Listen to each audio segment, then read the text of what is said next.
Après deux séances de consolidation, la bourse de Paris accentue ses pertes après les indicateurs de la matinée, reflétant l'essoufflement de la reprise post-Covid en Chine et le ralentissement de l'activité en zone euro. Du côté de l'Hexagone, après 4 mois de croissance continue, l'indice mesurant l'activité dans le secteur des services est passé sous le seuil des 50 points, seuil qui marque la limite entre une progression et une contraction de l'activité.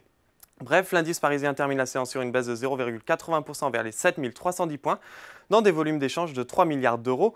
À la clôture, du côté des valeurs, Renault prend les commandes de l'indice avec une hausse de 2,63%. Et si l'or Luxottica grimpe également, Morgan Stanley passe à surpondérer sur le titre avec un objectif de cours à 205 euros. En revanche, AXA est lanterne rouge pour aujourd'hui avec une baisse de 3,60%. Les valeurs du luxe subissent logiquement les répercussions de cette situation. Kering lâche 2,89%, puis on retrouve Worldline après avoir pris plus de 7% en seulement 2 jours. Le titre cède 2,67%. À noter que UBS maintient sa recommandation d'achat sur cette valeur, mais a réduit son objectif de cours à 48 euros. Sur le SBF 120, nouvel épisode mouvementé pour Casino qui chute de 32,94% à sa reprise de cotation aujourd'hui.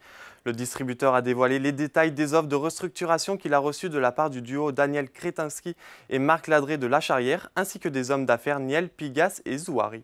Le distributeur a souligné que quel que soit le plan de restructuration final, les actionnaires subiront une dilution massive et Rallye perdra le contrôle de Casino. Enfin, on termine par les marchés américains. À la clôture parisienne, les indices outre-Atlantique étaient en territoire négatif. Les investisseurs attendent dans la soirée le compte-rendu de la dernière réunion de politique monétaire de la Fed du 14 juin. Voilà, c'est tout pour ce soir. Mais n'oubliez pas, toute l'actualité économique et financière est sur Boursorama.